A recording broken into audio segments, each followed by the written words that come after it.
Hello folks, this is a follow-up to the video that I posted yesterday on the application of the adaptive sweep in a very simple problem in Catia v5. What I'd like to do is slightly modify that and bring up some issues that I did not have a chance to talk about in the video that was already posted. What I'm going to do is this problem. So I have a sketch, a two-dimensional sketch in the XZ plane like that with these dimensions. These are all the millimeters. And then I'm going to have a spine generated or a guide curve generated between these four actually points in space.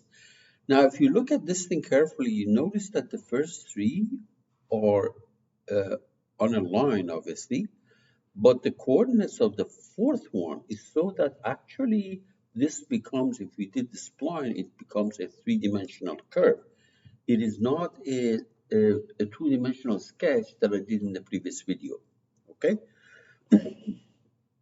Also, I want to remind you that when you're doing adaptive sweep, that curve that you're going to be sweeping must be a two-dimensional curve. That means it has to be in a plane sketch. Okay. Then you notice that there is this line here that I'm saying, let's not worry about it. We'll come back and make sure that this spine, this guide curve, is actually perpendicular to the plane of the sketch. Because if it is not, it's not going to do it for you. So that's the line that I'm going to be drawing in the YZ plane, or it doesn't matter, XY plane, which is going to help me to make sure that this spline, which is going to represent my guide curve, is tangent to that green line and automatically, therefore, perpendicular to the XZ plane, which means the plane of the sketch. Okay, so let's go ahead and do that. First of all, let me do the sketch in the XZ plane. So on this vertical plane, I will sketch. Let me draw my half a circle. We're going to dimension. Try it again. Half a circle. We're going to dimension it later on. There we are. Let me give a dimension here. I want to make this thing 10. All right. And these add-on lines on the side, each 5 millimeter. One on this side, one on that side. And let's dimension these. But the only reason I'm giving you dimension is that in case you want to follow it with me, at least you know what I've done. Oh, but this is 5. So this is 5. And this dimension is also 5.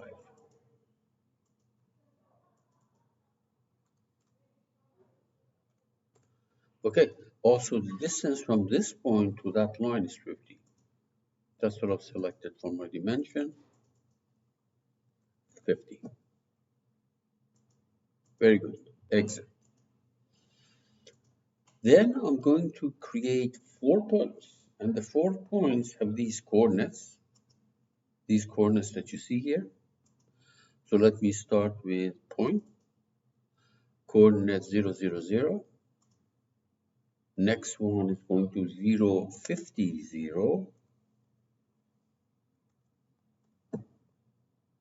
Next one is going to be 0, 100, 0.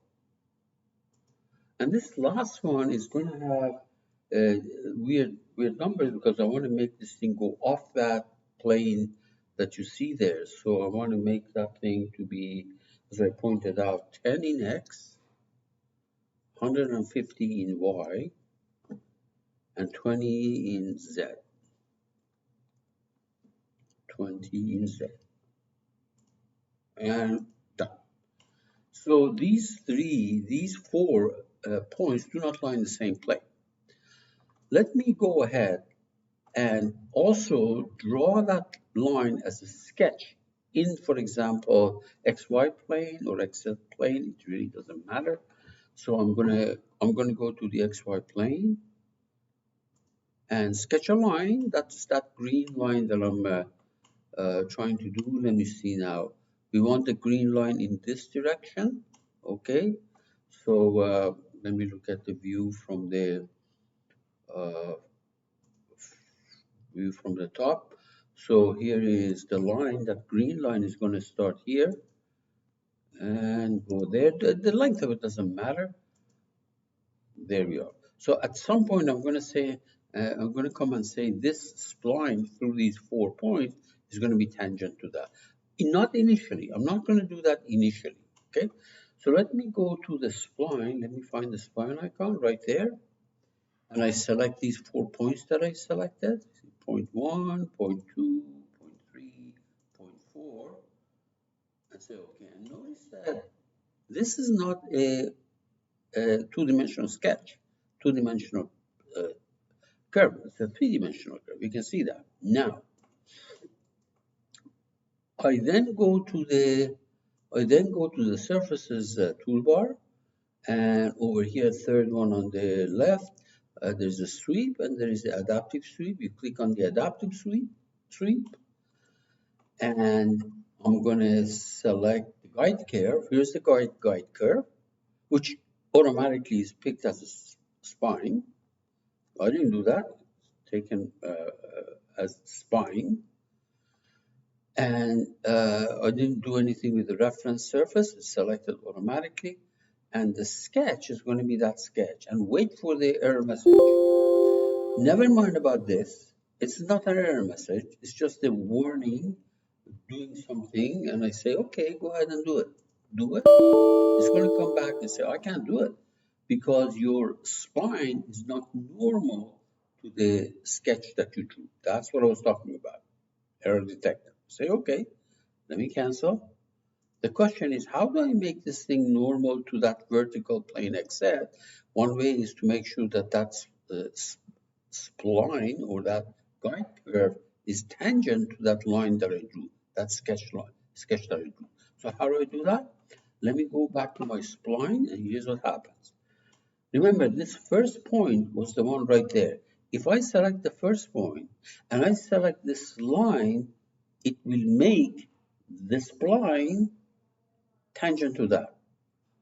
Select. Now, just make sure that this doesn't fold back on itself, and you can see that it probably does. You see that this spline is going to fold back on itself, and I have to flip it.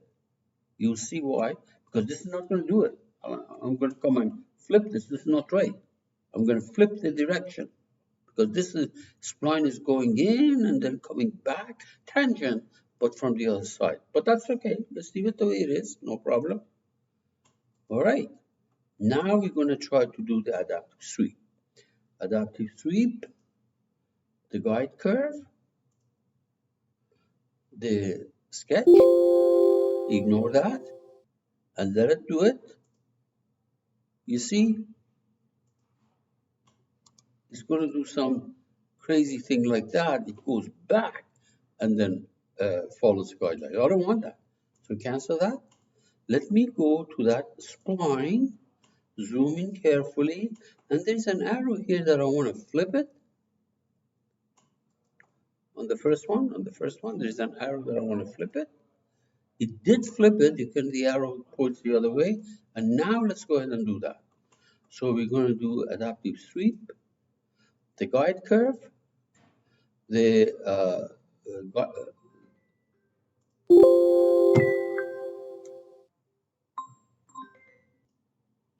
sorry, I had to answer the phone. So say, don't worry about it. Go ahead and do it. Remember, last time we did this thing, came back, it says, your spine is not normal, but we fixed that by reversing the direction.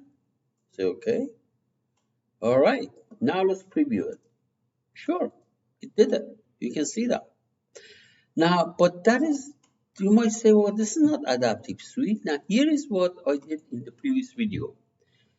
What I did on this curve, on this spine, I created before uh, before I did the sweep, adaptive sweep, I created a bunch of points and then showed you how you go and pick those points to change the parameters. I'm not going to do it like this.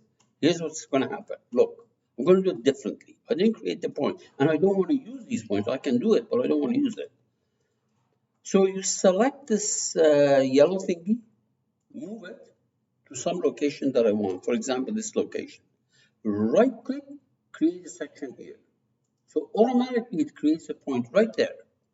Do it again, drag it wherever you want to go, right click, create a section here. Drag it again, right click, create a section here. Now, you can go to any of these sections and change the parameters. So if you go to section, for example, this is section 2. Section 1 is the original one. Section 2, if you go to section 2, notice that there is a parameter tab here, and these are the dimensions that I have for that particular section, same as the original one. So I can make this thing, for example, let's say 20. Don't put anything ridiculous that may not work. I mean, you can't just randomly put number here. And for the other one, I put down 15 and preview. You see that? You change the section there based on the numbers that you put in there. You can go to another section, for example, section 3, which is back here, which is here. And let's change this thing to maybe 10 and 10, both of them 10.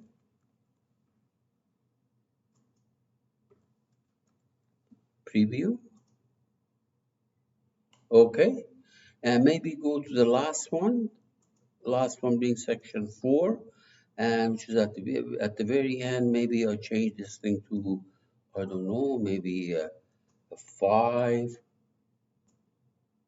2, and 2. Remember, you put ridiculous numbers, you're going to get bad answers, or may fall apart. Preview.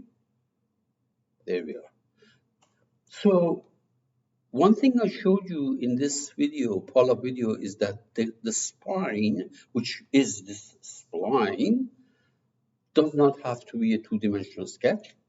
The second thing I showed you, I don't have to create points ahead of time. I can do it on the fly by dragging that yellow thingy, yellow halfway quarter of a circle that you see there, to a certain location, right click, create a center there, and repeat it as you. Okay, I hope that's better.